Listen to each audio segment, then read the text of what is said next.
The rain hit like fists against my skin as I stood on my father's porch, clutching the eviction notice so tight the paper started to dissolve in my hands. My mascara ran in black rivers down my cheeks, mixing with rainwater and tears I couldn't hold back anymore. Through the ornate glass panels, I could see the warm glow of chandeliers, the shadow of expensive furniture, the life he built while I drowned. I knocked again, harder this time, my knuckles raw and stinging. The door opened. Leonard Hartman stood there in his silk robe, a glass of wine in his hand, looking at me like I was a solicitor he hadn't ordered. "Dad, please," my voice cracks, pleading. "I just need help this once. They're evicting me tomorrow. I'll pay you back, I swear." "You're 30 years old, Sophia." His voice is flat, bored. "If you can't survive on your own, you don't deserve a roof over your head." The words hit harder than the rain. I stared at him, waiting for the punchline, but his face stayed carved from stone. "Dad, please, I'm begging you." "I didn't raise you to be a beggar." A cold, final statement. He stepped back. "Figure it out." The door slams shut.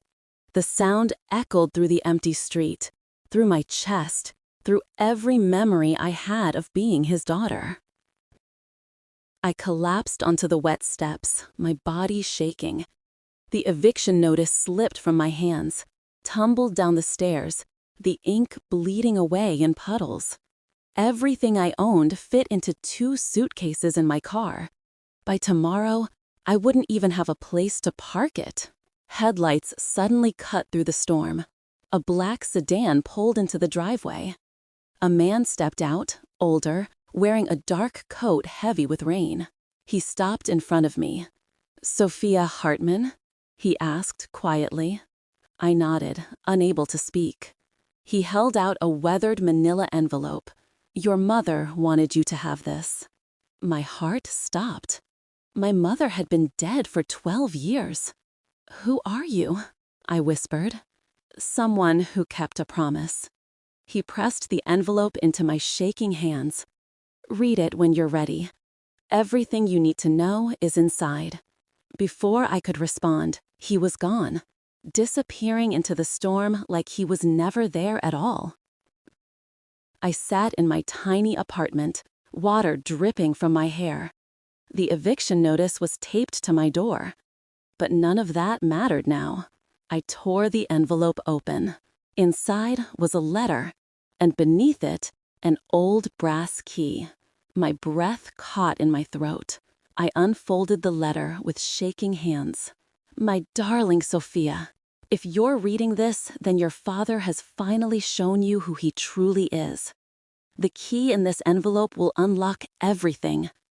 Go to First National Bank, Box 447. Inside, you'll find proof of what he did.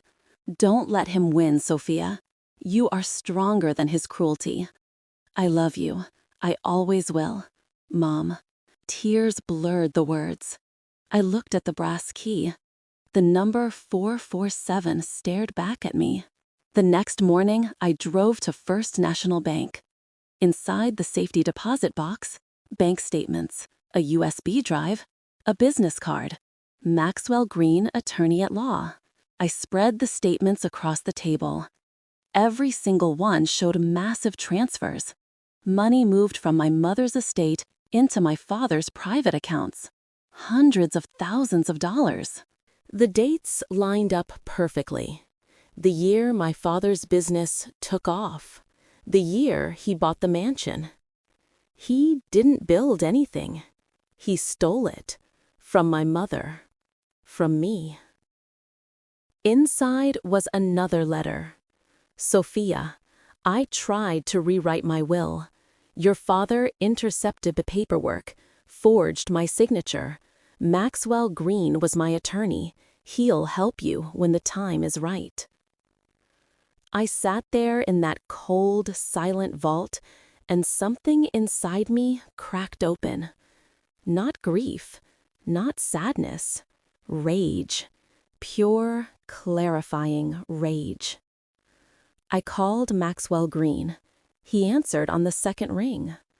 "Miss Hartman," he said, his voice steady and warm, "I've been waiting for your call for 12 years. 3 weeks later, a text from my father. "Family dinner, Saturday at 7. Please come." Maxwell had told me to wait, to let my father make the first move. He's right, I thought. I replied, "I'll be there." Saturday arrived. I chose a simple black dress, modest, forgettable. I wanted them to think I was still the desperate girl who'd collapsed on their porch. The dining room table was set for 3. Candles flickered between us. Finally, my father leaned back. "We're concerned about you, Sophia." "I appreciate that." "Do you?" He studied me. "Vanessa thinks I was too harsh." Vanessa nodded quickly. "We just want to help, sweetie." I took a slow sip of water. "Help how?" My father folded his hands.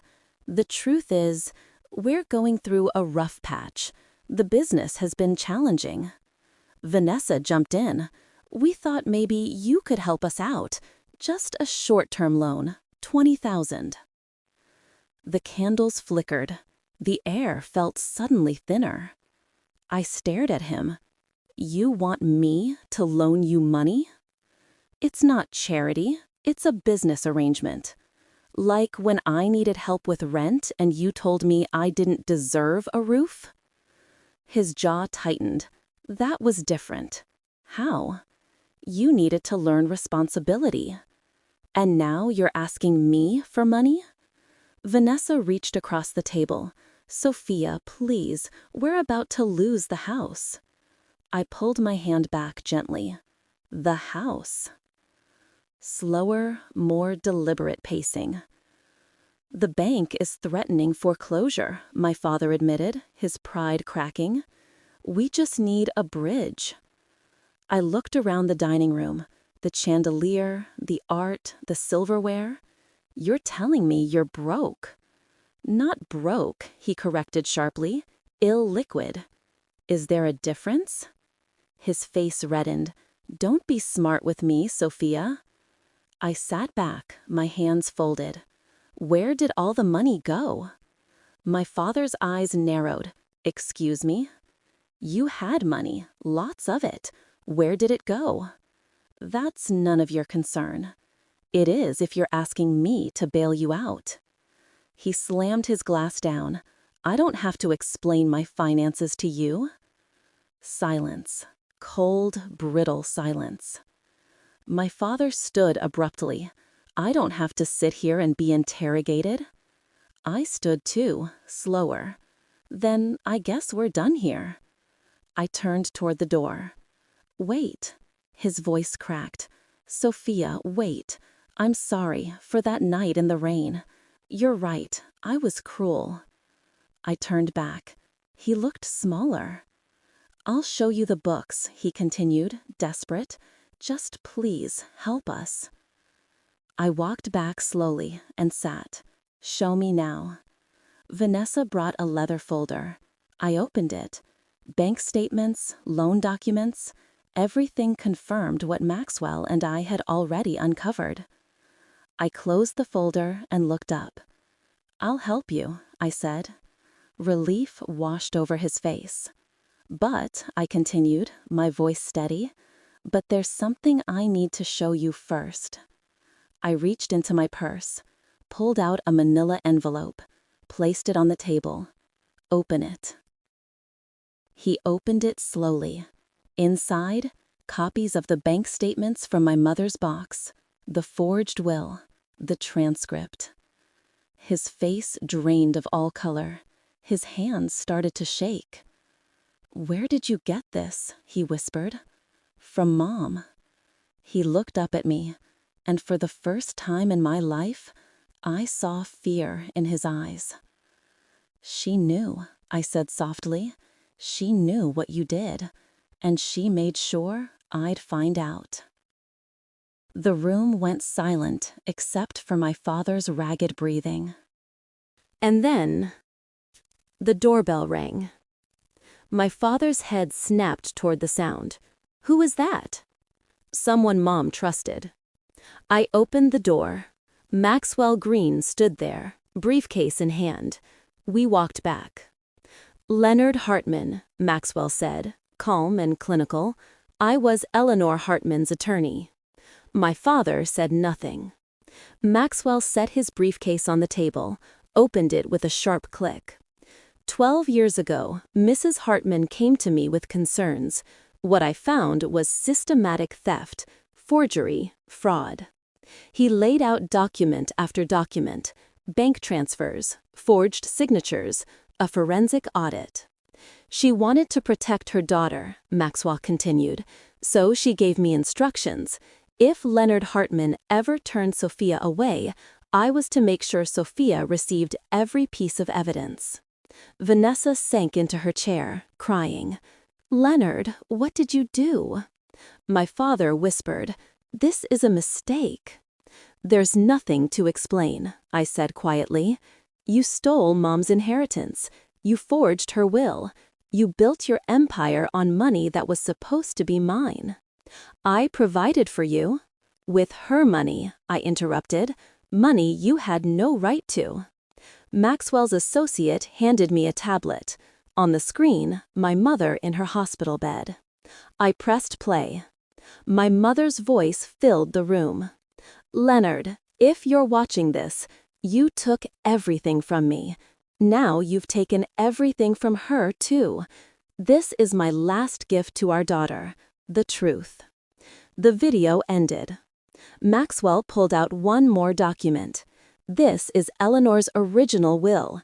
It left her entire estate to Sophia. With interest, approximately $375,000. He slid a paper across the table. This is a lawsuit, ready to file. You'll lose everything, face criminal charges. My father's hands trembled violently. Or, Maxwell continued, we settle privately. You sign over the deed to this house, liquidate your remaining assets. The proceeds go to Sophia as restitution. You have 30 days to vacate. Vanessa sobbed, Sophia, please. I looked at her. I'm sorry, Vanessa, but this isn't about you. My father's voice broke. You're destroying me. No, I said. You destroyed yourself. I'm just making sure you can't destroy anyone else. Maxwell placed a pen on the table. The choice is yours, Leonard. Sign now, or we file Monday. My father stared at the papers. Then, slowly, he reached for the pen. I'm your father, he whispered. Doesn't that mean anything? I met his eyes, and for the first time in my life, I felt nothing. You told me I didn't deserve a roof, I said. You were right. I leaned forward. My voice drops to a near whisper, full of finality. I deserved better. He flinched. Then, he signed. Maxwell collected the documents. It's done. The house is yours, Miss Hartman. I didn't feel triumphant. I just felt free. Before I left, I looked back at my father one last time. I hope you find a place to stay, I said softly. I hear it's hard out there, when no one will help you. Then I walked out, leaving my father in the house that was no longer his. The night air was cool and clean. I stood on the front steps and took a breath that felt like the first real breath I'd taken in years. Maxwell stood beside me. How do you feel? Lighter. He smiled. Your mother would be proud. My phone buzzed, a text from an unknown number. Your mother asked me to send this when the time was right. A video loaded. My mother's face filled the screen. Read with maternal love and proud. Hi, baby. If you're watching this, it means you did it. You stood up to him. You took back what was yours. Tears blurred my vision. I'm so proud of you, Sophia. Not because you won, but because you survived. Because you're stronger than I ever was. She smiled. Don't let this define you. Take what's yours, build something beautiful, and live the life I always dreamed you'd have. She blew a kiss. I love you, Sophia, forever and always. The video ended. I stood there, tears streaming. I love you too, Mom, I whispered. Sometimes people ask me if I regret what I did. The answer is always the same. No. He didn't lose a daughter that night. He lost a theft victim who finally fought back. I didn't just take back what was stolen. I took back my voice, my worth, my right to be seen. And if this story stayed with you, if you've ever had to choose yourself over someone who made you feel small, know this. You're not selfish. You're surviving. Because the truth is, some roofs aren't meant to shelter you. They're meant to collapse, so you can finally see the sky.